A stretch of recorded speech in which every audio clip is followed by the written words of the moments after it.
Without a doubt, the music in any game is very important. It sets the mood and atmosphere for whatever scene you might find yourself in. Some games are even critically acclaimed for their music. Steam even has a great soundtrack tag. But every once in a while, maybe you hear a track in a game that you're not a fan of. Maybe you would change it if you could. Well, if we're in Lion's Arch, the game actually gives you the ability to change the music within the city. With this statue, the Van Leppard Memorial, this allows you to change the music and listen to any of the tracks created by Stan Leppard. For those who don't know, he was a composer who made music for the game who passed away a few years back. But what if I want to do more than that? What if I want to change all the music? Well, you can do that too. Allow me to explain. You can create custom playlists filled with whatever music you want and have them play through the whole game. First, navigate to the Documents folder and find the Guild Wars 2 folder. Inside the Guild Wars 2 folder, create 2 new folders. Name the first one Music and name the second one Songs or Tracks.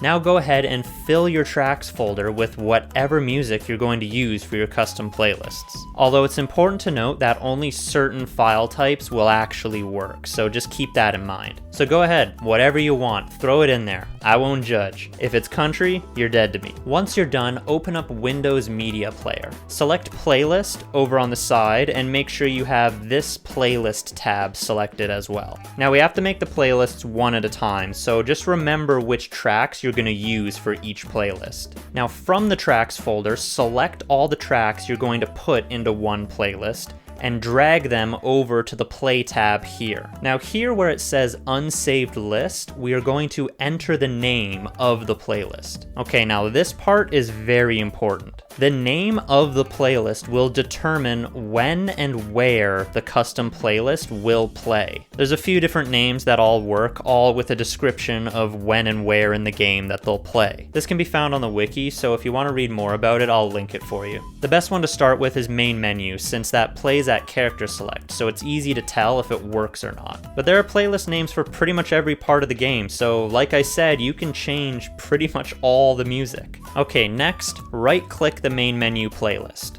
Then, open File Location. Then from there, copy the playlist. Now we'll go to the music folder we created in the beginning and we will paste the playlist here. And again, only certain file types will work, so maybe just double check your file type. Now one last step, let's just check to make sure the playlist has the right source files. To do this, open the playlist as a text file with Notepad. Now if you see dots like this, that means it doesn't have the source file and your playlist is just not going to work. But don't worry, we can fix this. That's why we made the tracks folder at the beginning. So go to the tracks folder and copy the address. Then paste that address into the text file in front of the names for all the tracks. This might be a little tedious if you have a really long playlist, but you have to do it. The playlist won't work otherwise. Oh, and by the way, if you didn't see those dots and instead you saw the folder address, then you're good to go. All right, now after that, we can log in, go to character select, and see if the playlist plays. So at this point here, if you did everything right, you should hear your playlist begin to play. Now just rinse and repeat those steps and you can replace all the music in the entire game and have a completely custom Guild Wars 2 soundtrack. Oh, and don't worry, if you ever want to go back to the original music, all you have to do is just delete the playlist files from the music folder and the game just defaults back to the original music. Anyways, that's all for now. I hope you found that interesting. So now that you know, get on out there and get creative with your soundtrack. Let me know what songs you plan to add to the game if you plan to do so. And just to end, I guess we'll take a little listen to what I did with my soundtrack. Enjoy.